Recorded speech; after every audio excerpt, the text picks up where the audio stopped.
दिवाळीनिमित्त आयोजित केलेल्या आजच्या स्नेहभोजनामध्ये प्रथम तुम्हा सर्वांना दिवाळी होऊन गेली आहे तरी पण सगळ्यांना शुभेच्छा देते आणि येणारा हा वर्ष तुम्हा सगळ्यांच्या आपल्या सगळ्यांच्या आयुष्यामध्ये सुख समृद्धी आणि भरभराटी येऊ एवढीच ईश्वरचरणी प्रार्थना करते। आणि तुम्हा सर्वांचे इथं सर्वप्रथम उभा असताना मनापासून आभार मानते की आज मला इथं संतोष भाऊंनी जे बोलवलंय ते शीतलदेवी मोहिते पाटील म्हणून नाही तर शीतलदेवी धैर्यशील मोहिते पाटील म्हणून बोलवलंय, तर खासदारांची अर्धांगिनी म्हणून या ठिकाणी मला बोलवलंय। खरं तर त्यांची इच्छा होती की खासदार साहेबांनी आजच्या या कार्यक्रमाला यावं, पण या कार्यक्रमाला येणं थोडंसं अडचणीचं होतं। साहेबांना स्टार प्रचारक म्हणून राष्ट्रवादीने त्यांची नेमणूक केलेली आहे। त्यांचे 6 तालुके सोडून अजून बाकी सगळीकडे पण त्यांना फिरायचं आहे आणि सगळ्या उमेदवारांना जोमाने निवडून आणायची जबाबदारी घेतल्यामुळं आज आपल्या घरचे कार्यक्रम त्यांना अटेंड करणं शक्य नाही आणि ते तुम्ही समजून घेणार। आणि जिथं जिथं साहेब पोचू शकत नाहीत तिथं मी जातीनं पोचते एवढंच माझं काम आहे आणि ते काम मी आज आवर्जून या ठिकाणी केलं।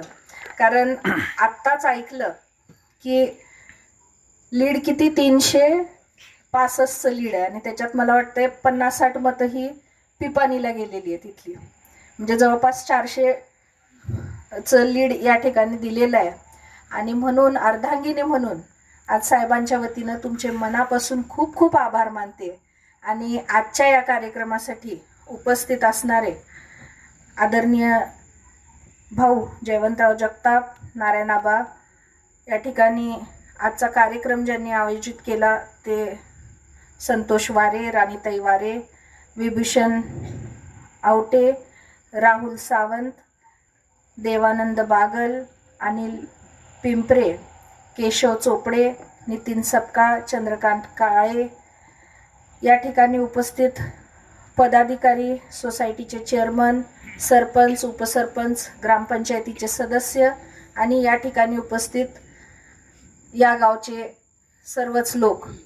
आणि थोडक्यात सांगायचं तर मोहिते पाटील परिवारावर आणि इथं बसलेल्या सर्वच नेत्यांवर प्रेम करणारे तुम्ही सगळेजण या कार्यक्रमाला येऊन आनंद झाला।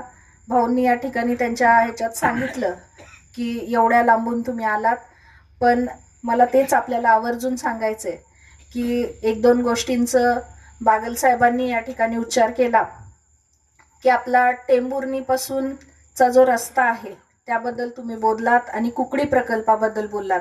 तर तुम्हाला सगळ्यांना माहीत आहे की साहेबांनी सुरुवातीपासून त्यांच्या प्रचाराच्या भाषणात असेल किंवा आधीपासून जेव्हा गाठीभेटी होत्या त्याच्यामध्ये कुकडीचा शब्द हा त्यांनी दिलेला आहे आणि त्यांनी जेव्हा शब्द देतात तेव्हा तो पाळतात हे मला आवर्जून माहीत आहे। आणि त्याच्या संदर्भात हे काम त्यांनी थोडक्यात सुरू केलेलं आहे। रस्त्याच्या बाबतीत सुद्धा मीटिंग्स झालेल्या आहेत, अधिकाऱ्यांसमोर त्याचा प्रकल्प ठेवलेला आहे, तोही लवकरच पूर्ण होईल। आणि पुन्हा एकदा अर्धांगिनी म्हणून पुन्हा त्यांच्या वतीनं शब्द देते की आज दिवाळी निमित्त तुम्ही ही मागणी केली आणि ती पूर्ण होणार, पूर्ण झाल्यावर फक्त मला आठवणीनं बोलवा म्हणजे झालं। आज विधानसभेचं जसं काही महिन्यांपूर्वी लोकसभेचं बिगुल वाजलं होतं तसं आता आमदारकीच्या निवडणुका आहेत त्याचं बिगुल वाजलेलं आहे। आता आबांनी सांगितलं की त्यांचं नाव हे पहिलेपासून फायनल केलं गेलेलं होतं आणि त्यांच्यासाठी आज आपण सगळे आवर्जून इथं काम करणार आहोत। पण त्यानिमित्त मी इथं उभं असताना मला खरंच गरज वाटत नाही की आवर्जून मी विनंती करायची गरज आहे। आज इथं प्रत्येक बसलेला माणूस हा आबांना निवडूनच देणार आहे, पण तरी पण आपल्याला घाळ राहून चालणार नाहीये। रात्र वैऱ्याची आहे। जर एक नीट विचार केला, आता खासदार साहेबांची बायको आहे म्हणल्यावर आजकाल तुम्ही सगळेजण यूट्यूबवर आणि इकडे तिकडे बघताच की ते भाषणाला उभे राहिले की त्यांना गोष्ट आठवते। आणि तसंच मला पण एक गोष्ट आठवायला लागली आहे, तर एक छोटीशी गोष्ट तुमच्या समोर सांगते। एक छोटं घर असतं, तिथं 2 मांजरं असतात आणि ती मांजरं मिळून त्या घरातलं लोणी चोरतात। चांगलं एवढं एवढं लोणी असतं ते पातेलं उचलतात, गायब करतात, पाठीमागं घेऊन जातात आणि ते लोणी खायला बसतात. चोरताना त्यांनी ते दोघं मिळून चोरलेलं असतं आणि आता वाटा घेत असताना दोघांना तो घ्यायचा असतो. पण त्याच्यात त्यांची भांडणं लागतात आणि भांडणं लागल्यावर काय होतं की भांडता भांडता त्यांची इतकी जोरदार भांडणं लागतात तर ती भांडणं सोडवण्यासाठी त्याच्यामध्ये एक बोका शिरतो आणि बोका शिरल्यावर काय म्हणतो की थांबा, मी तुमची बरोबर वाटणी करून देतो. आणि ती वाटणी करत असताना तो काय करतो की एक लोण्याचा गोळा घेतो, ह्या मांजराला देतो, एक लोण्याचा गोळा घेतो, ह्या मांजराला देतो आणि ते देत असताना मग इकडं जास्त इकडं कमी करत असतो आणि म्हणतो अरे इकडं थोडं जास्त झालं, मग त्यातलं थोडंसं काढत असतो आणि स्वतः खात असतो. मग पुन्हा एकदा अजून एकदा एक गोळा घेतो, दुसरा गोळा घेतो, एकाला कमी एकाला जास्त, आणि ते करत असताना पुन्हा कमी झालं म्हणतो, दुसऱ्यातलं घेतो आणि तो गोळा खाऊन जातो. असं करत करत करत त्या मधल्याने सगळं लोणी गिळून टाकतो आणि यांना काहीच उरत नाही. आता बऱ्याच जणांना प्रश्न पडलाय की ही गोष्ट का सांगितली. मला ही गोष्ट आवर्जून सांगण्याची वेळ अशासाठी येते की आज बारकाईनं जर अभ्यास केला तर लोकसभा आणि विधानसभेमध्ये आज महायुती म्हणा किंवा आपली राष्ट्रवादी म्हणा, त्याच्यामध्ये जर आपण विचार केला तर वारं सारखं आहे का, तर आहे. तेव्हाही तुतारीचं वारं होतं, आजही तुतारीचं वारं आहे. फरक कशामध्ये पडलाय तर फक्त आपल्यामध्ये तेव्हा जी एकी आली होती का, कारण आपण तेव्हा कमजोर पडलो होतो, पक्ष नवीन झाला होता, पवार साहेबांच्या मागे सगळ्यांना ठामपणे उभं राहायचं होतं, जास्तीत जास्त उमेदवार आपले निवडून आणायचे होते, पुढे बलाढ्य पक्ष होता, त्याला तोंड द्यायचं होतं, म्हणून आपण एकीनं उभं राहिलो. मला वाटतंय आज त्या एकीमध्ये, मी इथलीच म्हणून गोष्ट करत नाहीये, पण एक आवर्जून, खरं तर व्यासपीठावर इतके मोठे लोक बसलेले असताना, आबा आहेत, भाऊ आहेत, सगळेच ज्येष्ठ आहेत आणि त्याच्यात मी अनुभव असेल, वय असेल आणि पदाने तर नक्कीच सगळ्यांपेक्षा लहान आहे, तर त्यांच्या पुढे मी तुम्हाला सल्ला द्यावा असं तर नाही, पण एक कार्यकर्ता म्हणून एक हे मत आहे माझं आणि ते मत मी तुमच्या समोर व्यक्त करते की आज तुम्ही विचार करून बघा की आज आपण ह्या सगळ्या मोठ्या गोष्टी केल्या की हा प्रकल्प आपण करू, हे काम करू, पुढचे रस्ते करू किंवा अजून बाकी बऱ्याचशा आपले कामं असतात, ती सगळी कामं करू, पण ही सगळी कामं कधी होणार. आबा फक्त आमदार झाले तर ही कामं होणार आणि पुढं आपलं सरकार आलं तर ही कामं होणार.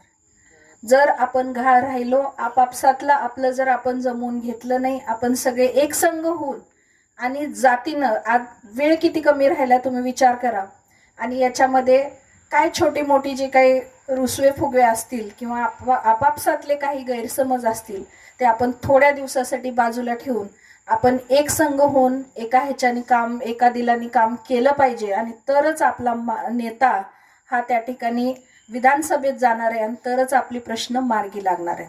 कारण दुसरा माणूस आपण मागं पाहिलंय की असताना आपली अवस्था काय होते, आपली कुठलीच कामं होऊ शकत नाही आणि या अवस्थेमध्ये हे शक्य नाही, म्हणून आपण सगळ्यांनी एकीनं काम करावं एवढीच विनंती मी आज या ठिकाणी आपल्या समोर करते.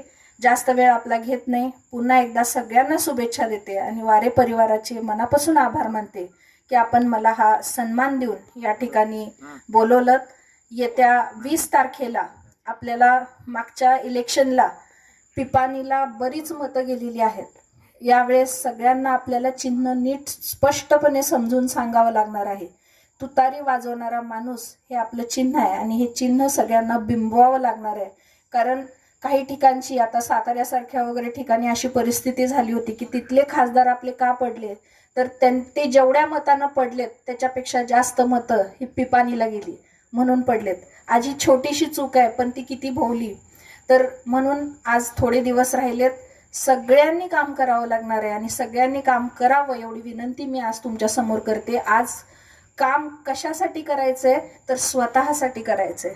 आज आपली सार्वजनिक कामं जर आपल्याला करून घ्यायची असतील, आपलं सगळं जर व्यवस्थित व्हावं असं जर आपल्याला वाटत असेल तर आपल्याला महाविकास आघाडीचं सरकार हे आपल्याला महाराष्ट्रात बसलं पाहिजे, आपले आबा आमदार झाले पाहिजेत आणि मगच आपण हक्काने त्यांच्याकडे जाऊन कामं करून घेऊ शकतो. म्हणून आपल्याला हे करायचंय. आपला भूमिपुत्र आहे आणि म्हणून आपल्याला त्यांना निवडून आणायचंच आहे. असा चंग आज मला वाटतंय दिवाळीच्या निमित्त आज हा सुंदर फराळ, म्हणजे खरं तर जेवण ठेवून तुम्ही फराळ का म्हणताय हा मला प्रश्न पडलाय, पण हे झाल्यावर आपल्याला हे निश्चय करायचा आहे आणि एवढं करायचं, एवढी विनंती आज खासदार साहेबांच्या वतीनं आणि सर्वांच्या वतीनं मी आपल्या समोर करते आणि पुन्हा एकदा सगळ्यांना शुभेच्छा देऊन इथेच थांबते. धन्यवाद.